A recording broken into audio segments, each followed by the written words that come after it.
ಇಂದು ಅತ್ಯಂತ ಪವಿತ್ರವಾದಂತಹ ದೇವಶಯನಿ ಏಕಾದಶಿ. ಇಂದಿನಿಂದ ಭಗವಂತ ಮಹಾವಿಷ್ಣುವು ಮುಂದಿನ 4 ತಿಂಗಳ ಕಾಲ ಯೋಗ ನಿದ್ರೆಗೆ ಜಾರುತ್ತಾನೆ. ಈ ಚಾತುರ್ಮಾಸದ ಅವಧಿಯಲ್ಲಿ ಬ್ರಹ್ಮಾಂಡದಲ್ಲಿರುವಂಥ ನಕಾರಾತ್ಮಕ ಶಕ್ತಿಗಳು ಹೆಚ್ಚಾಗದಂತೆ ನಮ್ಮನ್ನು ಮತ್ತು ನಮ್ಮ ಕುಟುಂಬವನ್ನು ಸರ್ವ ದಿಕ್ಕುಗಳಿಂದಲೂ ರಕ್ಷಿಸಲು ಪುರಾಣದಲ್ಲಿ ಒಂದು ದಿವ್ಯ ರಕ್ಷಾ ಕವಚ ಮಂತ್ರವೂ ಇದೆ. ಆ ಮಂತ್ರವ್ಯಾವುದೆಂದರೆ ಓಂ ಶಂಖಚಕ್ರ ಗದಾಧರಾಯ ನಮಃ. ಹೇ ಚತುರ್ಭುಜೋ ಪ್ರಭು ಮಮ ಸರ್ವ ದಿಶಾಸು ರಕ್ಷಣಂ ಕುರು ಸ್ವಾಹ ಎಂದು. ಇದರ ಅರ್ಥ, ಶಂಖಚಕ್ರ ಗದೆಯನ್ನು ಧರಿಸಿದ ಚತುರ್ಭುಜ ನಾರಾಯಣನೇ, ನನ್ನನ್ನು ಎಲ್ಲ ದಿಕ್ಕುಗಳಿಂದಲೂ ರಕ್ಷಿಸು ದೇವ ಎಂದು ಅರ್ಥವಾಗಿದೆ. ಇದನ್ನು ನಾವು ಪ್ರತಿದಿನ ಜಪಿಸುವುದರಿಂದ ಆಗಬಹುದಾದಂಥ ಪ್ರಯೋಜನಗಳು ಏನೆಂದರೆ, ಮನೆಯಲ್ಲಿರುವಂತಹ ಎಲ್ಲ ರೀತಿಯ ದೃಷ್ಟಿದೋಷಗಳು ಹಾಗೆ ನಕಾರಾತ್ಮಕ ಶಕ್ತಿಗಳು ನಾಶವಾಗುತ್ತವೆ. ಅಕಾಲಿಕ ಮೃತ್ಯು ಭಯ ಮತ್ತು ಮಾನಸಿಕ ಆತಂಕಗಳು ದೂರವಾಗುತ್ತವೆ. ಜಾತಕದಲ್ಲಿರುವಂತಹ ರಾಹು ಕೇತು ಮತ್ತು ಶನಿದೋಷಗಳ ಪ್ರಭಾವ ಕಡಿಮೆಯಾಗುತ್ತದೆ. ಹಾಗೆ ಆರ್ಥಿಕ ನಷ್ಟಗಳು ನಿವಾರಣೆಯಾಗಿ ಮನೆಯಲ್ಲಿ ಅಖಂಡ ಧನ ಸಮೃದ್ಧಿ ನೆಲೆಸುತ್ತದೆ, ಸುಖ ಶಾಂತಿ ನೆಲೆಸುತ್ತದೆ. ಈಗ ಇಂದಿನ ಪವಿತ್ರ ದಿನದಂದು ಭಗವಂತನ ಕೃಪೆಗಾಗಿ ಈ ಶಕ್ತಿಶಾಲಿ ಮಂತ್ರವನ್ನು ಒಟ್ಟಿಗೆ 21 ಬಾರಿ ಜಪಿಸೋಣ. ಸಾಧ್ಯವಾದರೆ ಕಣ್ಣುಗಳನ್ನು ಮುಚ್ಚಿ ಧ್ಯಾನ ಚಿತ್ತದಿಂದ ಭಗವಂತನ ಧ್ಯಾನವನ್ನು ಮಾಡುತ್ತಾ ಭಕ್ತಿ ಭಾವದಿಂದ ಈ ಮಂತ್ರವನ್ನು ಶ್ರವಣ ಮಾಡಿ ಜೊತೆಯಲ್ಲೇ ಜಪಿಸಿ. ಓಂ ಶಂಖಚಕ್ರ ಗದಾಧರಾಯ ನಮಃ. ಹೇ ಚತುರ್ಭುಜೋ ಪ್ರಭು ಮಮ ಸರ್ವ ದಿಶಾಸು ರಕ್ಷಣಂ ಕುರು ಸ್ವಾಹ. ಓಂ ಶಂಖಚಕ್ರ ಗದಾಧರಾಯ ನಮಃ. ಹೇ ಚತುರ್ಭುಜೋ ಪ್ರಭು ಮಮ ಸರ್ವ ದಿಶಾಸು ರಕ್ಷಣಂ ಕುರು ಸ್ವಾಹ. ಓಂ ಶಂಖಚಕ್ರ ಗದಾಧರಾಯ ನಮಃ. ಹೇ ಚತುರ್ಭುಜೋ ಪ್ರಭು ಮಮ ಸರ್ವ ದಿಶಾಸು ರಕ್ಷಣಂ ಕುರು ಸ್ವಾಹ. ಓಂ ಶಂಖಚಕ್ರ ಗದಾಧರಾಯ ನಮಃ. ಹೇ ಚತುರ್ಭುಜೋ ಪ್ರಭು ಮಮ ಸರ್ವ ದಿಶಾಸು ರಕ್ಷಣಂ ಕುರು ಸ್ವಾಹ. ಓಂ ಶಂಖಚಕ್ರ ಗದಾಧರಾಯ ನಮಃ. ಹೇ ಚತುರ್ಭುಜೋ ಪ್ರಭು ಮಮ ಸರ್ವ ದಿಶಾಸು ರಕ್ಷಣಂ ಕುರು ಸ್ವಾಹ. ಓಂ ಶಂಖಚಕ್ರ ಗದಾಧರಾಯ ನಮಃ.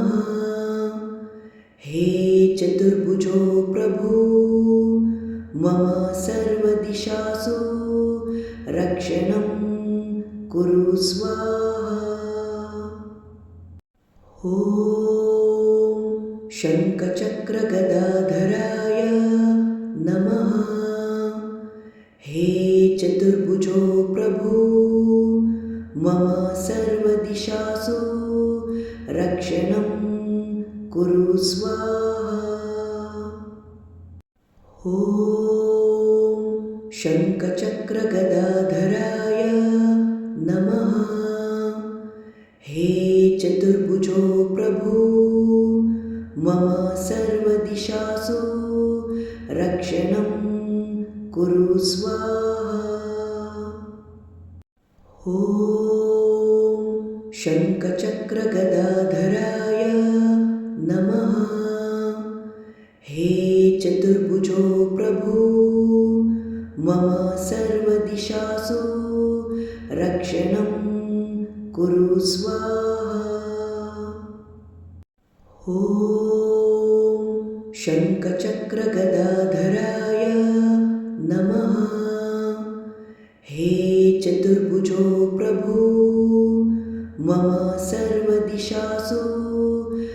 रक्षणं कुरु स्वाहा।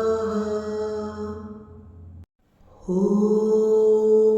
शङ्खचक्रगदाधराय नमः। हे चतुर्भुजो प्रभु मम सर्वदिशासु रक्षणं कुरु स्वाहा। ॐ शङ्खचक्रगदाधराय नमः। हे चतुर्भुजो प्रभु मम सर्वदिशासु रक्षणं कुरु स्वाहा। ॐ शङ्खचक्रगदाधराय नमः। हे चतुर्भुजो प्रभु मम सर्वदिशासु रक्षणं कुरु स्वाहा। ॐ शङ्खचक्रगदाधराय नमः। हे चतुर्भुजो प्रभु मम सर्वदिशासु रक्षणं कुरु स्वाहा। ॐ शङ्खचक्रगदाधराय नमः। हे चतुर्भुजो प्रभु मम सर्वदिशासु रक्षणं कुरु स्वाहा। ॐ शङ्खचक्रगदाधराय नमः। हे चतुर्भुजो प्रभु मम सर्वदिशासु रक्षणं कुरु स्वाहा। ॐ शङ्खचक्रगदाधराय नमः। हे चतुर्भुजो प्रभु मम सर्वदिशासु रक्षणं कुरु स्वाहा। ॐ शङ्खचक्रगदाधराय नमः। हे चतुर्भुजो प्रभु मम सर्वदिशासु रक्षणं कुरु स्वाहा। ॐ शङ्खचक्रगदाधराय नमः। हे चतुर्भुजो प्रभु मम सर्वदिशासु रक्षणं कुरु स्वाहा। ॐ शङ्खचक्रगदाधराय नमः। हे चतुर्भुजो प्रभु मम सर्वदिशासु रक्षणं कुरु स्वाहा।